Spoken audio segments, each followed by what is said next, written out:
사건건 플러스 최진봉 교수, 백성문 변호사 함께하겠습니다. 어서 오십시오. 네, 안녕하세요. 오늘 첫 번째 주제 보겠습니다.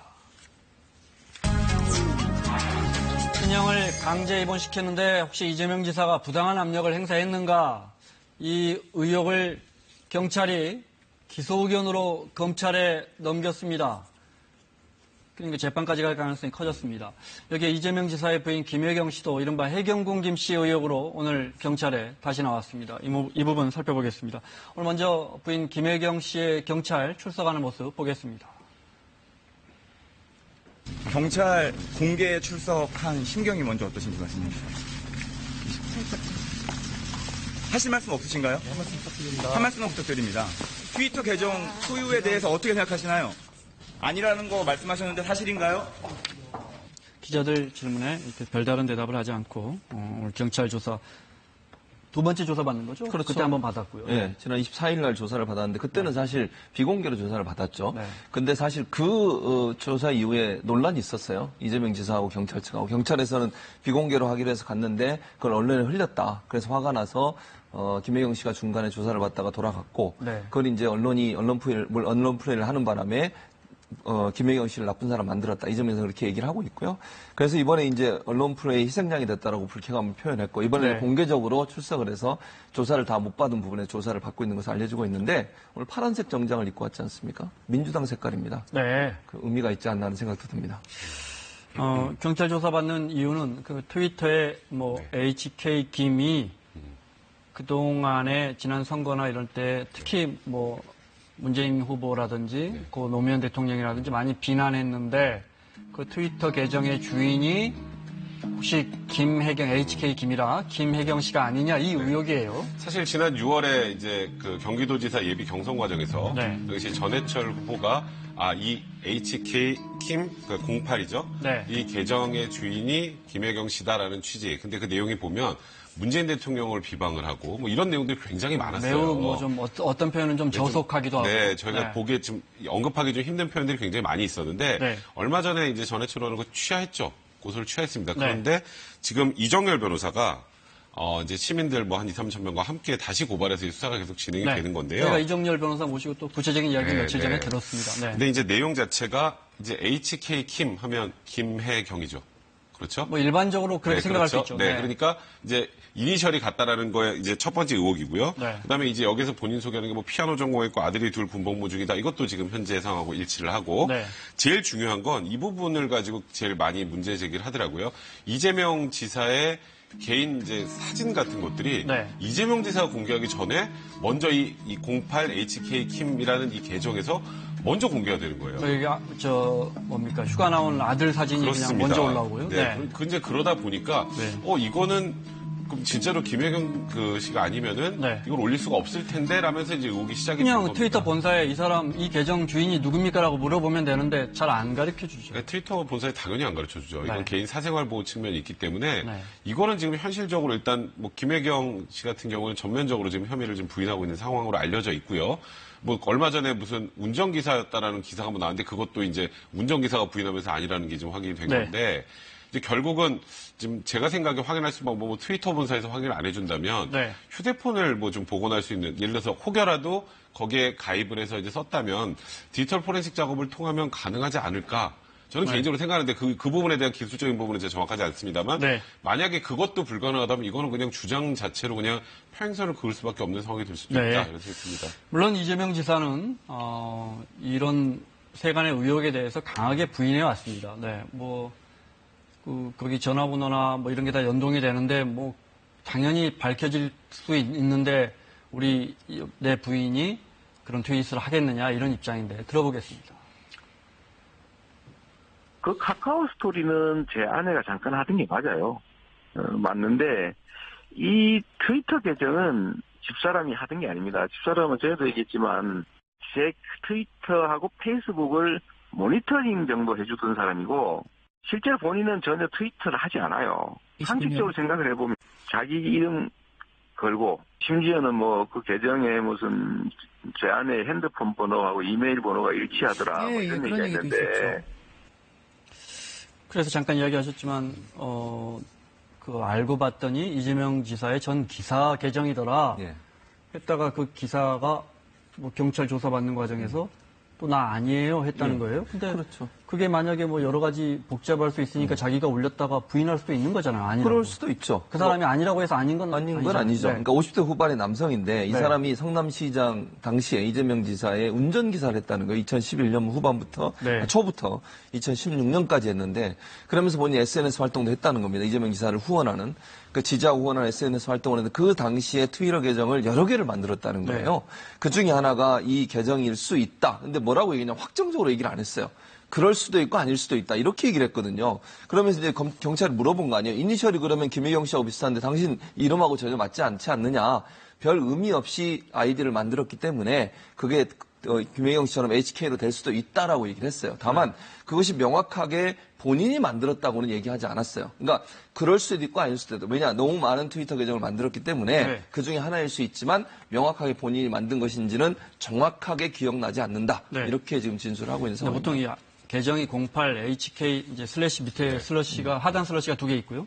HK 김인데 예를 들어 백성문이라는 사람이 계정을 만들 때 HK 김 이렇게 안 만들잖아요. 뭐 어떻게 하더라도 뭐 B라도 좀 들어가든가 뭐 이렇잖아요. 일반적으로는요. 그러니까 뭐 네. 그렇게 일반적이다 보니까 네. 지금 일단은 지금 말씀하셨던 이 아이디 자체만 가지고도 의혹이 굉장히 커졌었던 거죠. 네. 자, 백 변호사 설명대로라면 이게 만약에 휴대전화 포렌식도 네. 안 된다면 이 의혹을 밝히는 건 쉽지 않다. 그러니까 일단은 뭘좀 지금, 조사해봐야 예, 이정열 변호사가 굉장히 고발장을 자세하게 낸 걸로 좀 알려져 있는데, 네. 그러니까 이 실시간으로 올라온 그 트위터의 내용과, 그러니까 김혜경 씨의 이 행적과 이런 것들까지 이제 좀 정리를 많이 한 걸로 알려져 있거든요. 네. 그렇다면 이제 그 부분과 관련해서 하나하나 이제 경찰이 고발장의 사실과 그 또 관련된 내용을 아마도 조사는 좀 했을 겁니다. 그걸 기초로 해서 일단은 이 기기를 복원하거나 아니면 트위터 본사에서 뭔가 오지 않는 상황에서 할 수 있는 방법들을 가지고 일단 오늘은 조사를 할 거고요. 그러니까 이재명 지사는 지금 또 조금 약간 불편해하던 게 뭐였냐면 저번에 아까 말씀하셨던 것처럼 김혜경 씨가 왔다가 아니 비공개로 하기로 해서 해놓고 공개한 게 어디서 그냥 돌아갔다고 하는데 네. 그게 아니라 그날 조사를 다 받았다는 겁니다. 김혜경 씨는. 아, 네. 그런데 왜 지금 다시 부르느냐. 네. 그러니까 이게 결국은 그때 뭐 좀 공개 거부하면서 돌아갔다가 그걸 가지고 또 언론에 이거 거부해가지고 어차피 다시 부른 거다라는 취지로 또 언론으로 망신 주게 하려는 것 아니냐. 아, 그런 네. 또 지금 불편한 신경도 드러낸 상황입니다. 네. 이게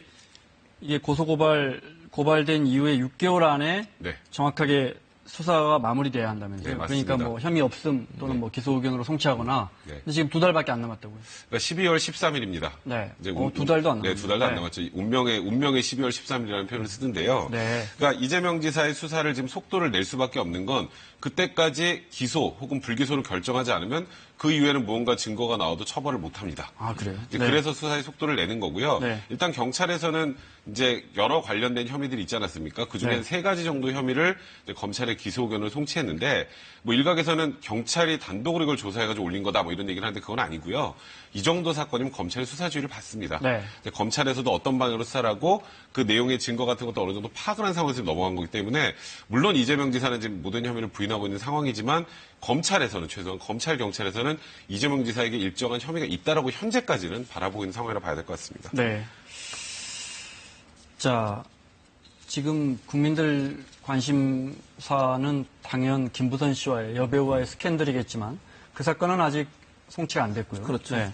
이번에 나온 건 특히 이재명 경기지사가 형을 강제 입원시켰는데 거기에 이제 부당한 뭐 지위를 행사했느냐 이런 부분인데 그렇죠. 이 부분은 지금 나오는군요. 이 혐의는 기소 의견으로 검찰에 송치가 됐어요. 그렇습니다. 네. 직권남용인데요. 쉽게 말해 재판에 넘어갈 수 있게 됐어요. 그렇죠. 네. 재판에 넘어가게 된 거죠. 그러니까 아직 결정은 안 됐죠. 결정은 안 네. 됐지만, 네. 그러니까 검찰에서 하겠지만, 네. 그러니까 정신과 전문의를 대면 상담해야 되는 절차가 반드시 있는데, 네. 경찰의 주장입니다. 물론 경찰이 기소 의견으로 넘기면서 주장했던 주장인데, 네. 정신과 전문의 대면 상담 절차를 생략하고 입원을 시켰다는 점. 두 번째, 그 관계 공무원들에게 강제로 입원을 시켜라고 네. 얘기를 했고 그 얘기를 듣지 않자 강제 전보를 시켰다고 경찰은 주장하고 있고요. 네. 그 뒤에 새로운 사람한테도 동일한 지시를 또 했다는 겁니다. 그 말은 결국 강제로 시장의 권한을 이용해서 공무원들에게 형을 강제로 입원시키도록 했다고 하는 게 경찰의 판단이고 네. 두 번째 이제 그 검사 사칭 문제는 과거에 대법원에 벌금을 받은 적이 있어요. 150만 원 검사 사칭으로. 네. 그런데 6.13 지방선거 과정에서 토론회에서 자기는 누명을 썼다. 하면서 이건 잘못된 재판이었다라고 얘기해서 그게 허위사실 공표라고 지금 그럼 그거는 공직선거법이겠네요. 그렇죠. 그렇게 네. 되죠. 또 하나 있는데 대장동 그 개발 사업 관련해서는 수익금 규모가 확정되지 않은 상태에서 확정된 것처럼 토론에서 얘기를 했다는 거예요. 그것도 허위사실 유포로 해서 공표로 해서 지금 바른미래당에서 고발한 상태고 그게 그러니까 기소 의견으로 넘어간 거죠. 네, 일단 친형 강제범 관련해서는 직권남용 혐의에다가 허위사실 공표 2개 같이 있습니다. 이것도 이제 그 토론회 과정에서 네. 나는 그런 적이 없다라고 했기 때문에 김부선 씨 얘기가 똑같은 거예요. 네. 그리고 검사 사칭 부분하고 다 동일하게 이건 허위사실 공표도 되고 네. 또 거기다 직권남용 혐의까지 이제 추가가 된 겁니다. 알겠습니다. 그 부분은. 네. 그리고 이게 이제 그러니까 선거 때, 네. 지방선거 때 나는 여러 의혹들에 대해서 나는 그런 적이 없어요. 없다. 또는 그 네. 사실과 다릅니다 했기 때문에 그것이 만약에 사실이 돼버리면 그렇죠. 그 자체가 그거 허위사실이 자체가 되는 거죠. 허위사실이 되고 허위사실 공표가 돼서 공직선거법 네, 위반이 그렇습니다. 돼버리는 거고요. 네, 그렇습니다. 여배우 스캔들도 마찬가지입니까? 네, 여배우 그것도 스캔들 나는 같은 경우에는 사귀지 않았다고 했으니까. 네, 그것도 역시 그 공직선거법상 허위사실 유포가 될 수 있는데 네. 지금 이게 마치 이거는 검찰에서 이거는 이제 그냥 불기소로 접었구나라고 네. 오해하시는 분들 그건 아닙니다. 네. 그러니까 이번에 기소 의견으로 검찰에 보낸 건 이 세 가지지만 김부선 씨 스캔들과 관련해서는 김부선 씨가 경찰에서 진술을 거부했어요. 기억할지 모르겠지만 그때 한번 출두했다가 네. 그리고 나는 경찰 조사 말고 검찰에서 받겠다 해서 남부지방검찰청에 강은석 변호사, 그 지금이야 뭐 강은석 변호사가 이제 구치소에 있지만 네. 강은석 변호사를 통해서 남부지검에 일단 고소장을 접수를 했거든요. 그러면 이제 남부지검에서 이걸 조사를 하는 거기 때문에 경찰에서는 우리가 아직 확인할 수 없다인 거지 아, 네. 이거는 혐의가 없다는 뜻은 지금 아닌 상황입니다. 네. 이것도 검찰에서 기소할 수도 있다 이 뭐 말씀이십니까? 극단적으로는 그럴 수도 있는 거죠. 아직은 네. 확인되지 않은 사실입니다. 핵심은 그러면 사귀었다는 게 입증이 되거나 이러면. 네, 그렇게 네. 되면 그건 역시 불륜 허위사실 사실이. 공표가 될 네. 수 있습니다. 알겠습니다.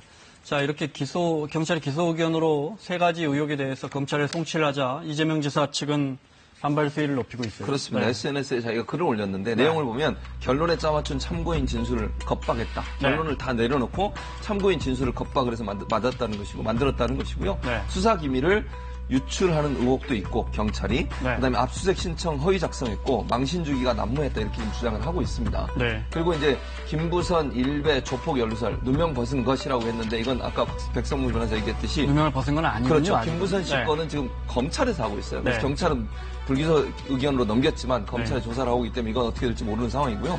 그 다음에 이제 뭐라고 또 얘기하면 전체 경찰은 물론 촛불 정부에 누를 끼친 일부 경찰의 고발을 심각하게 검토할. 그 말은 뭐냐면 본인이 경찰을 고발할 것도 검토하겠다. 이렇게 지금 강경하게 나오고 있는 상황입니다. 네. 이재명 지사가 기자간담회에서 이재명 지사 입장에서는 뭐 이대로 당할 수는 없다 이런 분위기 같습니다. 네. 기자간담회 자리에서 무협지 화법으로 말하자면 나는 만독 불침의 경지다. 이게 무슨 말입니까? 그러니까 만 가지 독에도 나는 당하지 않는다. 만독 불침. 그러니까 지금 네. 이렇게 그러니까 이재명 지사 측의 입장에서 보면 경찰이 지금 조직을 동원해서 자기를 망가뜨리려고 하고 쉽게 말하면 네. 그다음에 이렇게 막 주변에서 계속 허위 사실을 관련해서 고소 고발을 하고 어떤 일들이 있더라도 어떤 고초를 당해도 나는 의연하게 대처하겠다. 그러니까 나는 이 사실이 진실이 아니기 때문에 이 부분에 대해서 두렵지 않다. 약간 이런 심정을 밝힌 건데요. 근데 문제는 이제 경찰과 검찰에서는 현재 뭐 아직까지 기소하진 않았습니다만 이재명 지사가 무언가 불법을 저질렀다라는 혐의를 어느 정도 좀 잡고 지금 진행하고 있는 상황이기 때문에 네. 사실 참 이재명 지사 입장에서는 쉽지 않은 싸움이 될 가능성이 많습니다. 쉽지 않은 싸움이라고 하셨는데 정치적으로도 보면 이 지사 입장에서는 민주당이고 진보 진영의 지지를 얻고 가야 하는데 그렇죠. 또 정부나 검찰이나 청와대가 나한테 이룰 수 있느냐 거기와 척지면 또 진보 진영 지지까지 놓칠 수가 있단 말이에요. 이게 방어막을 쳐야 하는데 본인이 만약에 진짜로 억울하다면 방어막을 치는 전선을 확보하기가 매우 어려운 상황이에요. 그런 상황이죠. 네. 그래서 저는 정치적으로 어떤 행동을 하는 것은 바람직하지 않다고 봐요. 그건 본인한테 마이너스거든요. 네. 그러니까 법적인 대응을 해야 된다고 봐요. 그러니까 증거 본인이 위주로. 변호사고요. 그렇죠. 왜냐하면 정치적으로 어떤 행동을 취하면요. 마치 이재명 지사나 김혜경 씨에 대해서 지금 반발하고 있는 많은 진보 진영에서 반발하는 사람들은 친문 진영이잖아요. 네. 매우 특이한 현상 중에 하나입니다. 그렇죠. 네. 그런데 만약에 경찰이 지금 뭐 촛불 전국의 경찰이 지금 자기를 핍박하고 있다. 이 말은 네. 여권이 자기를 핍박한다. 이런 얘기로 들릴 수 있잖아요. 네. 그렇게 되면 결국 그렇지 않아도 반발이 심한 친문 진영의 사람들로부터 더 공격을 받을 수 있어요. 그건 본인의 대권 행보에 절대 도움이 안 되거든요. 그래서 이런 정치적인 수사를 하지 말고 저는 법적 대응을 해야 된다고 생각해요. 정말 증거를 가지고 법적으로 싸워야지 정치적으로 대립하는 순간 도리어 진보 진영에서도 어려움을 당할 수 있는, 즉 네. 배척당할 수 있는 위험성도 함께 갖고 있다고 보여집니다. 알겠습니다. 법적으로 어찌됐건 이 많은 혐의 중에 하나라도 100만 원 이상 나오면 기사직 잃고 네, 이렇게 되는 거 그렇습니다. 아닙니까? 그러니까 혹시 이재명- 그럴 가능성이 있습니까? 뭐 지금은 제가 이건 단언적으로 말씀드릴 수 네. 없습니다만 지금 현재 과정으로 보면 일단은 어떤 혐의든지 간에 기소는 될 가능성이 많아요. 아, 그래요? 네, 기소가 되면 이제 법원에서 이제 그 관련해서 판단할 텐데 혐의 사실이 만약에 법원에서도 확실하게 증거가 있는 상황이다 판단하면 네. 사실 100만 원 이상의 벌금형이 선고될 가능성이 꽤 높죠. 그렇기 때문에 이재명 지사 입장에서는 물론 지금 아까 그 무협지에 나오는 용어까지 써가면서 말씀을 네. 하셨지만 굉장히 쉽지 않은 싸움을 할 수밖에 없는 그런 상황이라 봐야 될 것 같습니다. 알겠습니다. 자, 이 주제는 여기까지 하고요. 백상문 변호사, 최진봉 교수와 함께하고 있습니다. 오늘 두 번째 주제 보겠습니다.